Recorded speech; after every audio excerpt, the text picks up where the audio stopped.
So yeah, The Long Walk. I've known about this novel for quite some time. It's interesting. I did read it maybe 3 years ago or so. There was a phase 3 years ago where I went through a bunch of his Bachman books, which if people don't know, you probably do, but if you don't, he had a pen name in the beginning of his career. So he was publishing Stephen King books, but he was just so prolific that he had more novels than he could publish under his own brand or name or whatever, especially early on because publishers didn't want to saturate the market or take the risk of publishing too much Stephen King. And so he had a pen name called Richard Bachman that also he began to publish, I think, just about a novel a year under the Bachman name. And then eventually someone found out it was him, and it was all foiled. But the Bachman books have become just as famous and just as notorious as the Stephen King books. And I think I read by the end of the Bachman legacy, before he kind of got revealed that it was also Stephen King, I think the last book he published under the Bachman name, which was called Thinner, about a guy who can't stop losing weight until he becomes a weak skeleton. That book, I guess, was selling better than whatever book Stephen King put out under his own name that year. And that kind of stuff is just interesting to me. I'm sorry if I've said this on the podcast before because, I don't know, so I think just like little things like that in a career inspire me.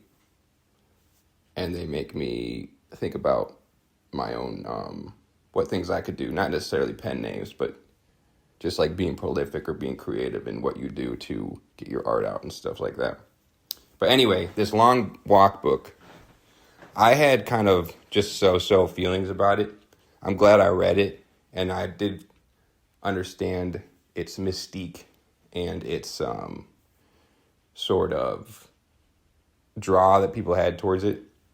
But I also thought writing-wise, it was far from the best Stephen King book I read, which basically, one of the reasons I'm scrutinizing it so much is because a lot of people I've talked to, actually it's one of their favorites that he's written. And I think it kind of boils down to that a lot of people read it when they were in high school. Because the prose of this Long Walk book is pretty simple. It does kind of read like a YA book. And I think that's understandable because I believe he did write it when he was actually an undergrad. So the premise of the book is basically it's kind of a dystopian future. And interestingly enough, a lot of the Bachman books kind of deal with dystopian game shows or dystopian organized violence. Because he has another book called The Running Man that also deals with dystopian games. It's about a dystopian game show, which they're making a second remake of. Oh, I wanted to say, I might be wrong about this as far as the adaptations go, but I believe this was the first film adaptation of The Long Walk ever made. Maybe I missed something, but that's actually pretty rare for Stephen King's catalog. Is that, I mean, there's film adaptations and TV adaptations of just about everything he's ever done, from short stories to novels and all of that. And then not only that, there's usually multiples. There's multiple Shinings, multiple It's, multiple The Stand.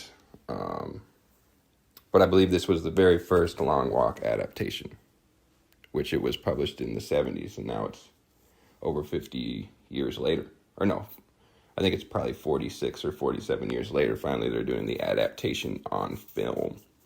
So it's interesting to think it took so long. But anyway, dystopian future, and it's basically like there's sort of a lottery where everyone signs up for this long walk. And then basically what it is, it's a competition where people just keep walking. And if they go below 3 miles an hour on their walk, they are killed. And then it's finally, they thin out until just one person wins. One of my issues with it, even reading it, Maybe they do a better job in the movie, but I felt like it didn't make sense why anyone would sign up for the challenge. Like, knowing that you're probably just going to die. And then secondly, throughout the movie, because it starts off with like 50 dudes, and then they're all kind of like becoming friends and stuff. There's some bickering and whatnot, but they all kind of build a camaraderie amongst each other, knowing that only one of them is going to survive. But that being said, when I watched this film, and I think they were kind of pushing it rather obviously, but I think it was kind of a metaphor for like a military draft, probably like the Vietnam War draft. Because there's like a few instances where they're talking about everybody signs up for this lottery to win money. And then secondly, and then like they got chosen out of the lottery. And then secondly, they were wearing these numbers that looked like dog tags.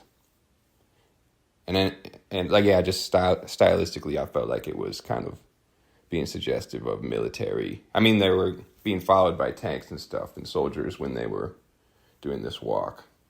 And the soldiers were the people who would shoot people if they slowed from 3 miles an hour for too long or too many times or whatever. So in that regard, if it's a metaphor, I'm willing to accept it more. But I think I just had questions about it when I was reading the book too, of like why would anyone sign up for this? And then also, why would you be friends with people if they were basically either going to die or get you killed? Like, there wasn't really as much of the competitiveness to it. It was more just like everybody was in it together, which is an interesting concept. And maybe my interpretation is too cynical, but I had those questions when I was reading it. And then when I was watching it, I already kind of knew what I was getting into. So that question wasn't there as much, but it's still a question that's worth being asked.